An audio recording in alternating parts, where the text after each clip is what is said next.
Hey, what's going on YouTube? It's Nick from Noobkill coming at you with another Madden video today. And today I'm going to be doing the coin up event, and as well I'm going to be just talking about some of the playoffs that's going on today. So right now I'm doing the coin up. It's going to be the Indianapolis Colts versus the Broncos. Those are the two teams you have to play. And if you pick the right team who wins the game, you do get a profit of 250 coins. 2,500 coins, sorry. And if you lose the bet, you only get 100 coins. So you don't lose anything. It's a pretty good live event. I just do it just for the fun of it. And yeah.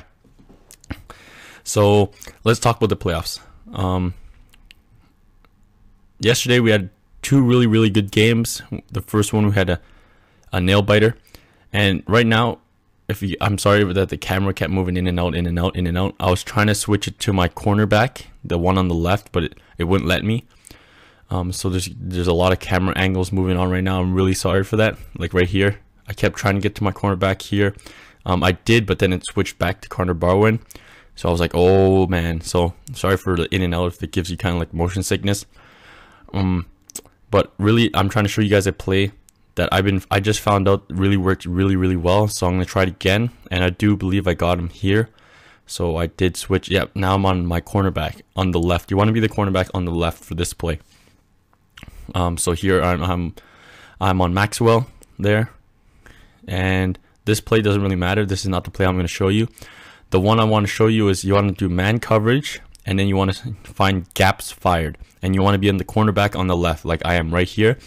And this is where you kind of trick the quarterback. So it's going to be a 2-on-1, and then he's always going to throw it that way, and then you just play defense. You just stick to that guy, and he'll never catch the ball. So it really is a good way to go. Make the team go 4 and out. So here we go again, and he's going to try to throw it, but he drops the ball again, but not at my 2-and-1 defense thing. So right there, he drops the ball because pressure comes, and I'm going to get the ball. One of the easiest defense you can run.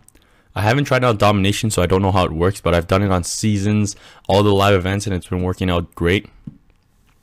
So that's the play I recommend. But let's get back on with the playoffs. So sorry about getting out of track. So yesterday we had two good games. New England Patriots versus the Ravens in New England, and then Seattle versus Carolina in Seattle. So the first game was the Patriots game at 4:35, I believe. And that one was a nail biter, man. I'm a big Patriots fan, so I wanted the Patriots to win, and that game was testing every nerve of me.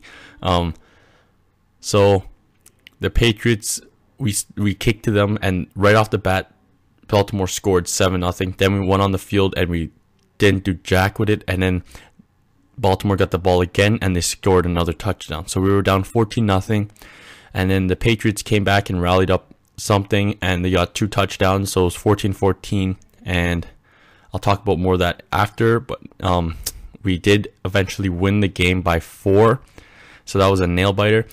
And then the Seattle versus Carolina, that was also a good game. It was pretty tight in the beginning. First 2 quarters, it was pretty tight. No one scored in the first quarter at all. Second quarter, finally Seattle scored, and then right after that, Carolina scored. And then third quarter was pretty tight too. Carolina got a field goal, and what did Seattle do? I think they got a field goal and a touchdown, so they were up 7. And then going to the fourth, Seattle was just up by 7, and then you thought it was going to be, some people thought it was close. I thought it was going to be a really close game, but then Seattle actually started playing, or they saw some flaws, and then they just took advantage of it, and the game, I believe, ended 30-10 or 32-10 or something like that. So that was an easy game for them. Both Patriots and Seattle are moving on to their conference finals, and they're waiting to see who they play after today. So today we got our first game, Green Bay versus Dallas Cowboys in Green Bay.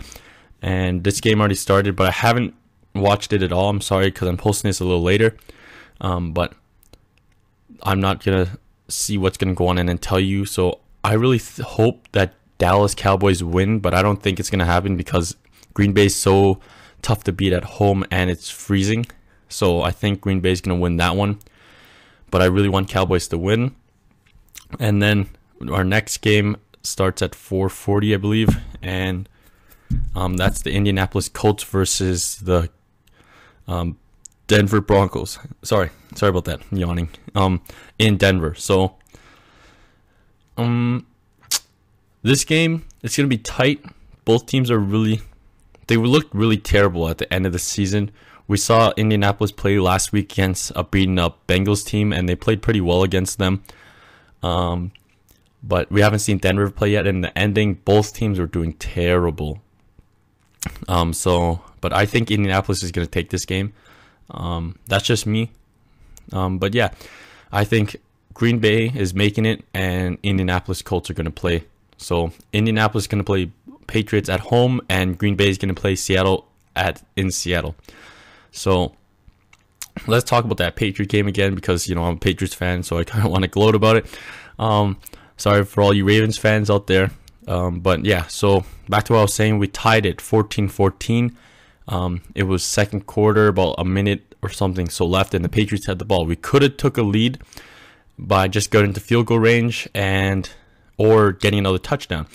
But they were saying Tom Brady, he did kind of make a bonehead read, and he just threw it right at the opposing team's player, and they just picked it off. And then Ravens got another touchdown right before the half ended.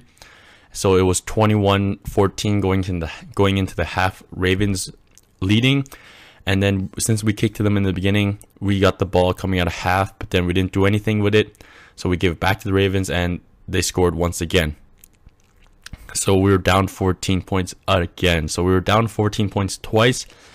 And then our next run was one of the play of the game. Like basically, what we did, Tom Brady passed it backwards to Edelman, and Edelman threw a nice touchdown pass to Amendola. If you haven't seen that play yet, go and look it up. That was sneakiest thing I've seen in a long time. So that was amazing. And they got a touchdown, and then we got the ball back, and then we got another touchdown. So it was tied 28-28. The Ravens got a field goal kick, and then the Patriots come back and got a touchdown once again. So we were up by 4. Then the Ravens still had about 5 minutes on the clock, so they had a chance to rally and come back. But about 2 minutes left, under 2 minutes, Joe Flacco tries to throw to Torrey Smith, I believe his name is, and he throws an interception, and then we just took the knee, and John Harbaugh, I think that's his name, did a pretty smart thing and waited to call his timeout until the end, so made the Patriots do one more thing, but then we played good D, and they couldn't get a touchdown. So here I finished the coin up. I'm sorry for this video being so long. It's because of Peyton Manning. He loves to do audibles. But here we got the Broncos coin up, and I really want Indy to win, so I think that. So I'm going to trade it in for the Indy coin up. But yeah, so I'm going to get the Indy one. So today I think Indiana's going to win. Indianapolis and Green Bay. So those are my two opinions. Please leave a comment below of who you guys think is going to win. Please hit that subscribe button, leave a like on this video, and follow me now on Twitter at NoobKill213, and I'll catch you guys soon. Peace.